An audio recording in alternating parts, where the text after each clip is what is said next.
तो क्लास 10 में आज पढ़ाने जा रहा हूँ अर्थशास्त्र खंड से विकास की समझ। तो मैंने पहले वीडियो में पढ़ा लिया था आप लोगों को विकास की समझ में से कुछ चैप्टर, और उससे आगे पढ़ेंगे, ठीक है? तो ध्यान से सुनेंगे आप सब। मानव विकास सूचकांक, मनुष्य के विकास की सूचना, मानव विकास सूचकांक कैसे पता करें? हम लोग देखते हैं एक छोटा सा बच्चा नन्हा मुन्ना अपने घुटनों के बल सरक सरक कर क्या जमीन में लोट लोट करके वो खड़ा होना सीखता है, चलना सीखता है। फिर आहिस्ता आहिस्ता आप लोग देख लीजिए जिस प्रकार से दिन आगे बढ़ता जाता है उसी प्रकार से एक नन्हा बच्चा भी आगे बढ़ता जाता है। उसके शारीरिक रूप से वृद्धि होती है, मानसिक रूप से वृद्धि होता है, ये सब विकास है। तो आज देखेंगे मानव विकास सूचकांक। बुक सभी ओपन कर लेंगे। विकास को मापने के लिए आय के स्तर को महत्वपूर्ण माना जाता है।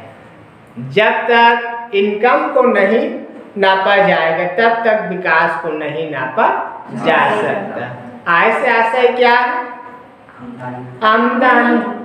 किसी कार्य को करने से उनका जो मेहताना प्राप्त होता है वही आय है, और उसी मेहताना से देख लीजिए उसी आय से परिवार का या स्वयं का रोजी रोटी चलता है। किंतु समग्र विकास को मापने के लिए यह मापदंड पर्याप्त नहीं है प्यारे। हमें अन्य मापदंडों के बारे में भी विचार करना होगा। मापदंड अर्थात मापने तौलने का या नापने का पैमाना मापदंड कहलाता है। मापदंडों के बारे में भी विचार करना होगा। इसकी सूची लंबी हो सकती है पर हमें कुछ चुने हुए मापदंडों को लेना होगा। पिछले लगभग 2 दशक में स्वास्थ्य और शिक्षा जैसे सूचकों को राष्ट्रीय आय के साथ व्यापक स्तर पर विकास की माप के लिए प्रयोग किया जाने लगा। पिछले लगभग 2 दशक की बात है। 2 दशक अर्थात 20 वर्ष, 1 दशक अर्थात 10 वर्ष, और 10 दूने 20 वर्ष। तो किसको इसमें शामिल किया गया? स्वास्थ्य और शिक्षा। अहम रोल है प्यारे। विकास में स्वास्थ्य और शिक्षा का अहम रोल है। यदि मनुष्य शारीरिक रूप से ठीक नहीं है या मानसिक रूप से ठीक नहीं है या स्वस्थ है, कार्य कर पाएगा नहीं। और जब तक कार्य नहीं कर पाएगा उसको इनकम कहाँ से होगा? और जब इनकम नहीं होगा तो उनका परिवार या विकास कैसे आगे हो सकता है? सोच सकते हैं। तो इसलिए स्वास्थ्य को रखा है। शिक्षा, शिक्षा का अहम रोल होता है। कोई मनुष्य शिक्षित है, सही गलत का निर्णय लेने में उसको आसानी जाएगा और वो विकास की ओर बढ़ सकता है। और जो अशिक्षित है, मान लीजिए जिसमें सोचने समझने के लिए क्षमता नहीं है, उसका विकास अवरुद्ध हो जाता है, रुक जाता है। शिक्षित लोग मानसिक विकास करते हैं, उसके मस्तिष्क क्या हो जाता है? विकसित हो जाता है।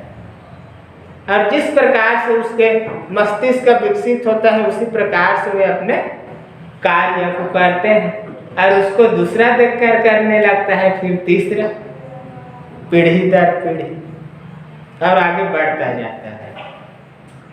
किस विषय में मैं बोल रहा था? स्वास्थ्य और शिक्षा। जैसे सूचकों को राष्ट्रीय आय के साथ व्यापक स्तर पर विकास की माप के लिए प्रयोग किए जाने लगा है। उदाहरण के लिए संयुक्त राष्ट्र विकास कार्यक्रम द्वारा प्रकाशित मानव विकास रिपोर्टों में भी विभिन्न देशों की तुलना उनके शिक्षा, स्वास्थ्य एवं जीवन प्रत्याशा के आधार पर की जाती है। कौन से देश में अधिक लोग बीमार, कौन से देश में अधिक लोग अशिक्षित हैं, कौन से देश में गरीबी छाया हुआ है। सोचनीय बात है। और कौन से देश के लोग स्वस्थ हैं, कौन से देश के लोग शिक्षित हैं, और कौन से देश के लोग गरीब नहीं है, अमीर है। कहने का मतलब इसके माध्यम से हम विकास को माप सकते हैं। हम लोगों का हेडिंग क्या था? मानव विकास सूचकांक। तो मनुष्य के विकास को जानने के लिए इन सब को जानना बेहद जरूरी है। समझ आ रहा है? जीवन प्रत्याशा जन्म के समय एक व्यक्ति के औसत अनुमानित जीवन काल को दर्शाती है। यह एक अनुमान लगाती है कि एक बच्चा कितने वर्षों तक जीवित रह सकता है। देख लो, बात वही आ गया ना, मैं पहले हेडिंग में बोला था। समग्र विकास की दृष्टि से यह एक महत्वपूर्ण सूचक। साक्षरता दर 15 वर्ष और उससे अधिक आयु के लोगों में साक्षर जनसंख्या के अनुपात को बताती है। देख लीजिए, 15 वर्ष के जो बच्चे हैं वो कितने शिक्षित हैं, कितने साक्षर हैं। यदि हम सब के लिए स्कूलों की व्यवस्था कर रहे हैं तो आने वाली पीढ़ी में यह साक्षरता दर बढ़नी चाहिए।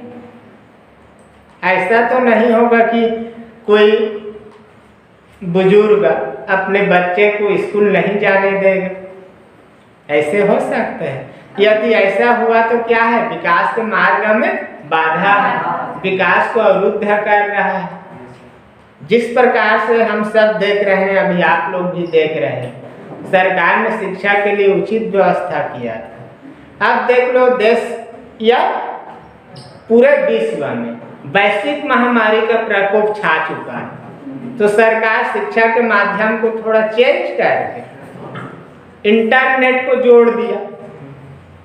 इंटरनेट माध्यम से पढ़ाई हो रहा है, किंतु हो रहा है, रुका तो नहीं है। आगे देखते हैं। यदि हम सब के लिए स्कूलों की व्यवस्था कर रहे हैं तो आने वाली पीढ़ी में यह साक्षरता दर बढ़नी चाहिए। 5 वर्ष तक की उम्र मनुष्य के विकास का महत्वपूर्ण समय होता है। बच्चा जब जन्म से लेकर 5 वर्ष तक का होता है तो उसके मानसिक विकास, शारीरिक विकास का अहम रोल उसी वर्ष में होता है। क्या बच्चा किस प्रकार से बनेगा, क्या बनेगा, ये तो बात की बात है, किंतु शुरुआती 0 वर्ष से लेकर 5 वर्ष तक अहम रोल बताया है।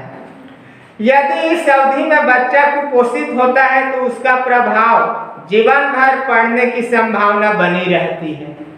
कुपोषण जानते हो? पूर्ण रूप से पोषित न हो पाना, विकास न कर पाना। विकास का सबसे महत्वपूर्ण लक्ष्य है कि हम अपनी आने वाली पीढ़ी को एक पेश पलटी है स्वस्थ जीवन जीने का मौका दें। प्यार, बच्चों में कुपोषण को 2 रूपों में मापा जा सकता है। उम्र के अनुसार ऊंचाई तथा उम्र के अनुसार वजन। तब पता चलेगा। यदि मान लीजिए किसी बच्चे का उम्र 5 वर्ष या 4 वर्ष है, जब उसकी वजन करते हैं 60 kg बता देगा, शारीरिक रूप से वो अधिक विकास कर गए। एक बीमारी ऐसे माना जा सकता है। और मान लीजिए लिमिट में है बच्चा तो 15 किलो, 20 किलो, 30 किलो के आसपास, तो हष्ट पुष्ट है बच्चा, ये मानिए। बच्चों में ऊंचाई तथा वजन का स्तर यदि एक सीमा से कम है तो वे बच्चे कुपोषित कहलाएंगे। इस बात की बेहतर जानकारी आप आंगनबाड़ी केंद्र में जाकर पता कर सकते हैं और प्रयुक्त महत्वपूर्ण सूचकों के आधार पर हम निम्नांकित तालिका का अवलोकन कर सकते हैं। तालिका 17.5 भारत व पड़ोसी देशों के चयनित मानव विकास सूचक वर्ष 2010। देश बताया है नेपाल, भारत, चीन, श्रीलंका। और जीवन प्रत्याशा वर्ष प्यारे और साक्षरता दर 15+%। 5 वर्ष की उम्र के बच्चों में कुपोषण का स्तर, इसको 2 भागों में बांटा है। उम्र के अनुसार कम ऊंचाई प्रतिशत और उम्र के अनुसार कम वजन प्रतिशत। नेपाल देख लीजिए, जीवन प्रत्याशा वर्ष 69 चाइना, और साक्षरता दर 15 प्लस कितना है 59। उम्र के अनुसार कम ऊंचाई प्रतिशत 49, और उम्र के अनुसार कम वजन 39। और हमारे भारत में 65, फिर 63, फिर 48, फिर 43। चीन में देखिए 73, 98, 10 और 4। श्रीलंका भी 75, 91, 17 और 21। तो भारत का साक्षरता दर +7 वर्ष से निर्धारित होता है। कितने वर्ष से? स्रोत देख लीजिए, जो इसको हम लोगों के समक्ष रखा है, यूनेस्को रिपोर्ट है ये, SDR 2013, यूनिसेफ 2012। आगे सुनिए। मानव विकास की दृष्टि से हमें आय व अन्य लक्ष्यों को समग्र रूप से देखना चाहिए। इसी नजरिए से हमने मानव विकास के सूचकों को समझा है। विकास का प्रभाव मानव जीवन पर झलकना चाहिए। शिक्षा व स्वास्थ्य संबंधी सूचकांक इसके सबसे अहम पहलू। तालिका 17.5 को देखकर निम्नलिखित प्रश्नों के उत्तर दीजिए। पढ़ दे रहा हूँ, आप लोग बुक के सहारे से पुनः दोहरा लेना, ठीक है। किन देशों में मानव विकास के स्तर बेहतर दिखाई दे रहा है? दूसरा, पिछले 10 वर्षों में भारत की प्रति व्यक्ति आय में लगातार वृद्धि हुई है, जो नेपाल की तुलना में अधिक है। फिर भी मानव विकास सूचकों में बहुत अंतर दिखाई नहीं देता। चर्चा कीजिए। भारत में मानव विकास सूचकांक के लक्ष्यों को प्राप्त करने के लिए और क्या प्रयास किए जाने चाहिए? तो इतना प्रश्न है जो इस तालिका 17.5 के सहायता से हल करना है प्यारे। सबके बुक में दिया है। विभिन्न देशों के बीच तुलना करने के लिए हम प्रति व्यक्ति आय की तुलना करते हैं। प्रति व्यक्ति आय मतलब हर व्यक्ति द्वारा कमाया गया धन, उनका इनकम, प्रति व्यक्ति आय बोला है। देशों की अलग अलग मुद्राओं को अमेरिकी डॉलर के अनुसार देखते हैं। डॉलर जानते हैं? हमारे भारत में रुपया, पैसा है, और अमेरिका में डॉलर। तो कहीं पर सेंट, सुने हो ना नाम? मुद्राओं का, रुपयाओं का भी अलग अलग नाम, अलग अलग देश है, अलग अलग नाम। तो अर्थशास्त्र में रुपया को क्या कहा गया है? मुद्रा कहा गया है। अमेरिका डॉलर के अनुसार देखते हैं, यानी $1 कितने रुपये के बराबर होगा, या कितने युआन या कितने नेपाली रुपये के बराबर होगा। मान लीजिए अमेरिका में एक व्यक्ति के पास $100 है और वह व्यक्ति भारत आता है, तो उसके पास कितने रुपये होंगे? $1 बराबर 65 रुपये। बाजार भाव के अनुसार उसके पास लगभग 6500 रुपये, 6500 रुपये होंगे। $100, 100 × 65 मल्टीप्ले कर दीजिए। 100 × 65 कितना हो जाएगा? 6500 होगा ना? होंगे। परंतु यहाँ हम बाजार भाव का उपयोग नहीं करते। यदि बाजार भाव नहीं लेते तो डॉलर और रुपये में अनुपात कैसे निकाला जा सकता है? विभिन्न देशों के सर्वेक्षणों के आंकड़ों द्वारा यह पता करते हैं कि $1 में समान मात्रा में कितनी वस्तु और सेवा खरीदी जा सकती है। उपयुक्त उदाहरण में मान लीजिए कि एक व्यक्ति $100 खर्च करके अमेरिका में कुछ वस्तुएं खरीदता है। जब वह भारत आता है तो उसी मात्रा में वस्तुओं को खरीदने के लिए उसे कितने पैसे खर्च करने होंगे? कितना सोचनीय बात है। गहराई में जाइए, गहराई में जाइए। यदि हम अमेरिका में हैं, वहाँ $100 कमा लिए और उसको खर्चा कर दिए, कुछ खरीद लिए, मोबाइल खरीद लिए, पेन शर्ट खरीद लिए, या मान लीजिए पेन खरीद ली, या कोई कार खरीद ली। जब हम वहां से यहाँ आएंगे भारत, तो जो चीज वहां खरीदे वो चीज, उन चीजों का यहाँ कितना दाम होगा, कितना भाव होगा और कितना रुपया लगेगा, ये सोचने वाली बात। मान लीजिए उस व्यक्ति ने भारत में उसी सामान के लिए 3,500 रुपये खर्च किए, यानी $1 ₹35 के बराबर। भारत में हम आए और 3500 खर्च किए और अमेरिका में थे तो $100 खर्च किए। तो यहाँ तुलना कर रहे हैं, $100 बराबर यहाँ का कितना? 3500 रुपये। और फर्स्ट एग्जाम्पल में देखे थे अमेरिका का $100 बराबर यहाँ का $1 बराबर 65 रुपया। तो $100 बराबर 6,500 रुपया। और उसके बाद वस्तु खरीदने की बात कही गई। ऐसा करने से क्रय शक्ति बराबर रखी जा सकती है। आय की तुलना इसी अनुपात से की जाती है ताकि क्रय शक्ति समता, परचेसिंग पावर पैरिटी बनी रहे। नीचे दी गई तालिका 17.6 पर चर्चा करें।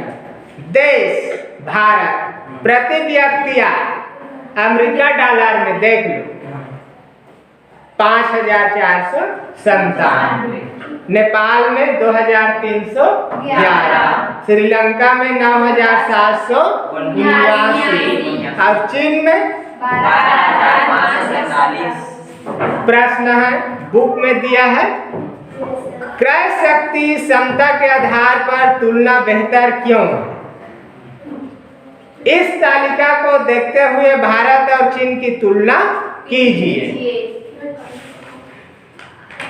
और लास्ट है, 5 मिनट लगेगा फिर समाप्त हो जाएगा ये पाठ। अगला चैप्टर है, देख लो, सार्वजनिक सुविधाएं। क्या सुविधाएं? सार्वजनिक सुविधाएं। केवल निजी आय से ही हम अपने बेहतर जीवन के लिए सभी आवश्यक एवं बुनियादी सुविधाएं नहीं खरीद सकते। जैसे अपनी आय से हम प्रदूषण मुक्त वातावरण नहीं खरीद सकते। Any question? अपनी आय से हम प्रदूषण मुक्त वातावरण नहीं खरीद सकते। देख लो, आप चाहे कितने भी कमा लो, कितने भी पूंजी जमा कर लीजिए, क्या नहीं खरीद सकते?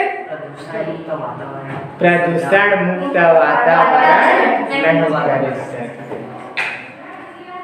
क्यों नहीं खरीद सकते? क्योंकि इनकम तो मेरा 10 करोड़ है। एग्जाम्पल के लिए, एक गलत बात है, 10 करोड़ नहीं है, एग्जाम्पल दे रहा हूँ, उदाहरण। 10 करोड़ है तो क्या मैं वातावरण को सुरक्षित रख सकता हूँ, खरीद सकता हूँ? नहीं खरीद सकता। मेरा 10 करोड़ है तो मेरे से भी कोई 1.25 शेयर होगा, उसका 20 करोड़ होगा, तो क्या वो ऐसा कर पाएगा? नहीं कर पाएगा। क्योंकि वातावरण को सुरक्षित रखना या नहीं रखना मानवों की भूमिका होती है। उन्हीं के क्रियाकलाप से पर्यावरण प्रदूषित होता है, अस्वच्छ होता है।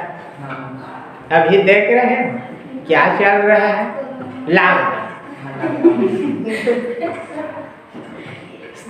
सच्चाई है, लॉकडाउन चल रहा है, जिसके कारण से क्या है, जो धुआं रहित या धुआं पैदा करने वाले कल कारखाने थे, ताला लग गया, और गाड़ी मोटर थे वो भी ठप पड़ गए, कम हो गया, कहने का मतलब। और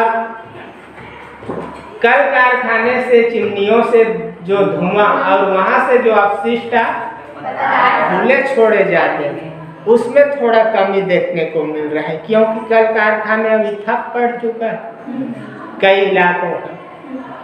किस कारण से? कोविड-19 वैश्विक महामारी के कारण से सरकार ने दिशा निर्देश दिए हैं लोगों को, हर मालिकों को, कि थोड़ा वो अपने कार्य व्यवहार को कम करके रखें, सोशल डिस्टेंसिंग का पालन करें। कई रूल है, इसमें नहीं जाऊंगा मैं, टाइम बहुत लग जाएगा। इसके लिए हमें शुद्ध वातावरण वाले परिवेश में जाना होगा। पैसे भी हमें संक्रामक बीमारियों से नहीं बचा सकता। अब यहाँ एग्जाम्पल दूंगा मैं, कोई लखपति है, कोई करोड़पति है, और उसको किसी प्रकार का महामारी जकड़ लिया है, भयंकर महामारी जैसे कोविड-19 जैसे, तो लगभग इसमें तो लोग ठीक हो जा रहे हैं, और जिसमें बीमारी से लड़ने की क्षमता नहीं है वो चल बस जा रहे हैं, है ना। दुखद घटना है ये, और दयनीय स्थिति है यह अवस्था। तो ये जरूरी नहीं है जो पूंजीपति हैं वो जीवों को सुरक्षित बचा सके। जरूरी है क्या? नहीं। डॉक्टर इलाज कर सकता है, दवाई वगैरह चला सकता है, ट्रीटमेंट कर सकता है, कहने का मतलब, किंतु वो बच जाएगा ये अनिवार्य तो नहीं है। है क्या? नहीं। पैसा किसी के जान को नहीं बचा सकता। भाव मेरा समझ रहे हैं? yes, वहां से परमात्मा, यहाँ से जिसका टिकस कट गया उसको जाना ही पड़ेगा, चाहे वो अमीर हो या गरीब हो। तो उसी बात को यहाँ पर कहा है, पैसा भी हमें संक्रामक बीमारियों से नहीं बचा सकता। इस हेतु स्वच्छ वातावरण बनाने की आवश्यकता होती है ताकि बीमारियों के फैलाव से बचा जा सके। कारण क्या है? मनुष्य के क्रियाकलाप से ही पर्यावरण प्रदूषित होता है। जब पर्यावरण प्रदूषित होता है तो उसका असर एक स्थान से दूसरे स्थान देखना पड़ता है, देखने को मिलता है। इसी प्रकार सभी व्यक्तियों की सुरक्षा हेतु पृथक पृथक सुरक्षा कर्मी तैनात नहीं किए जा सकते, परंतु एक सुरक्षित एवं शांतिपूर्ण वातावरण का निर्माण किया जा सकता है। अब मान लीजिए चेतन कुमार के पीछे एक सेक्रेटरी गार्ड लगा दीजिए, या प्रति व्यक्ति के पीछे एक सेक्रेटरी गार्ड लगा दीजिए, क्या उसके जीवन को सुरक्षित रख पाएगा? नहीं रख पाएगा। किंतु शुद्ध वातावरण है, स्वच्छ वातावरण है, और उस क्षेत्र में हम रह रहे हैं तो हमारा जीवन सुरक्षित है, ऐसे मानना चाहिए मेरे ख्याल से। सही है? यहाँ बुक में भी उसी बात को कहा है, तैनात नहीं किए जा सकते परंतु एक सुरक्षित एवं शांतिपूर्ण वातावरण का निर्माण किया जा सकता है। इसी प्रकार हमें कई सार्वजनिक सुविधाओं की आवश्यकता होती है। उदाहरण के लिए स्वच्छ पेयजल की सार्वजनिक उपलब्धता से सभी लोगों को फायदा होता है। सार्वजनिक वितरण प्रणाली की सुचारू व्यवस्था से लोगों को राशन जैसी मूलभूत सुविधाएं कम कीमत पर प्राप्त हो जाती है। इससे कुपोषण का स्तर कम होता है। लोगों को शुद्ध खाने पीने की वस्तु मिल जा रहा है राशनिंग द्वारा। राशनिंग जान रहे हैं? राशन कार्ड द्वारा, सोसाइटी के माध्यम से। और साथ ही साथ देख लो, सार्वजनिक हितों के लिए ही कहीं पर हेडपंप, कहीं पर ट्यूबवेल का निर्माण किया गया है। और पहले युग में कुएं, तालाब या बावली भी कहा जाता है, वहां से पानी खींचा जाता था बाल्टी के माध्यम से और उसी पानी को पिया जाता था, खाना पकाया जाता था उसी पानी से। उसी पानी में क्या किया जाता था? तालाब है, क्या मवेशियों को नहीं नहलाया गया होगा? नहलाया गया होगा। किंतु आज का देख लो, जो मानव है और आज की जो सदी है, कौन सी सदी है? 21वीं सदी और कंप्यूटर युग, ऐसे भी कहना चाहिए, है ना? लोगों में बुद्धि आया, ज्ञान आया और देश विकासशील है, विकास कर रहा है, कभी न कभी विकसित होगा, वो कभी न कभी की बात है, अभी विकासशील है। किंतु कोविड-19 ने देश को ही नहीं पूरे विश्व को पीछे ढकेलने का काम शुरू कर दिया है। मूलभूत सार्वजनिक व्यवस्था का प्रभाव लंबे समय तक कैसे रहता है, इसे एक उदाहरण से समझ सकते हैं। आजादी के समय हिमाचल प्रदेश में भी शिक्षा का स्तर बहुत कम था। 1991 में यहाँ के केवल 64% लोग साक्षर थे, पढ़े लिखे थे। कितने प्रतिशत? कब की घटना है? 1991। मैं करीब 1 वर्ष का था उस टाइम। 90 है ना मेरा जन्म सन? 90 है और 91 की घटना है प्यारे। तो कितना था? 64% था। अभी वृद्धि हुआ है कि नहीं हुआ? हुआ है प्यारे। पहाड़ी इलाका होने के कारण यहाँ पाठशालाओं का विकास करना काफी चुनौतीपूर्ण कार्य था। हालांकि सरकार एवं जनता दोनों ही शिक्षा के लिए उत्सुक थे। पहाड़ी इलाका कहने का मतलब वहाँ आने जाने में असुविधा होती थी। पहले का युग कैसा था? ऐसा कंक्रीटिंग रोड था क्या? नहीं, कीचड़ भरा। घर कैसा था? मकान कैसा था? झोपड़ी, कच्चे मिट्टी। तो पर भी मेरे जानते हुए बात है ये मेरा, यह सुना हूँ मैं। क्या करते थे, अब ग्रामीण क्षेत्रों की बात है, जो टीचर हुआ करते थे गांव में आते थे, किसी बड़े पूंजीपति के पास जो आर्ट बनाए रहते हैं बाहर में, देखे हो ना? उसी में गुरुजी 2-4 बच्चों को जुड़िया करके पढ़ाने का काम करते थे। किंतु आज के युग में हर गांव में विद्यालय स्थापित किया गया है, उचित व्यवस्था किया गया है शिक्षा का। तभी तो विद्यार्थियों को पहली क्या केजी से लेकर के 10वीं तक के विद्यार्थियों को निःशुल्क पुस्तक वितरण किया जा रहा है। 8वीं तक के विद्यार्थियों के लिए मध्याह्न भोजन की व्यवस्था किया गया है। आगे देखिए, चाहे 12वीं हो या कॉलेज लेवल के विद्यार्थी हो, ग्रेजुएशन या पोस्ट ग्रेजुएशन, उसमें भी छात्रवृत्ति की बंदोबस्त किया गया। अब कैसे सहायता करेगा सरकार? राज्य सरकार ने पाठशालाएं शुरू की और निःशुल्क अथवा कम लागत पर शिक्षा सुनिश्चित किया। धीरे धीरे इन विद्यालयों में शिक्षकों, कक्षाओं, शौचालय तथा पीने के पानी आदि की सुविधाएं दी गई। यह आश्चर्यजनक है कि वर्ष 2005 में जबकि पूरे देश में प्रत्येक बालक बालिका की शिक्षा पर औसत 1049 रुपये खर्च किए जा रहे थे, जबकि हिमाचल प्रदेश में यह खर्च 2005 रुपये था। इस राज्य में लड़कियों की शिक्षा को प्रोत्साहित किया गया। प्रोत्साहित मतलब प्रोत्साहन दिया गया, सहायता किया गया उनका। फलस्वरूप यहाँ की शिक्षा व्यवस्था में व्यापक परिवर्तन आया। यहाँ शिशु मृत्यु दर तथा लड़कियों की बाल मृत्यु दर में भी कमी आई। यहाँ की महिलाएं कामकाजी एवं आत्मविश्वासी हैं। खुद भी घर से बाहर काम करते हुए अपनी बेटियों से बाहर काम करने की उम्मीद रखती हैं। ग्रामीण मंडलियों में इनकी सक्रिय भागीदारी है।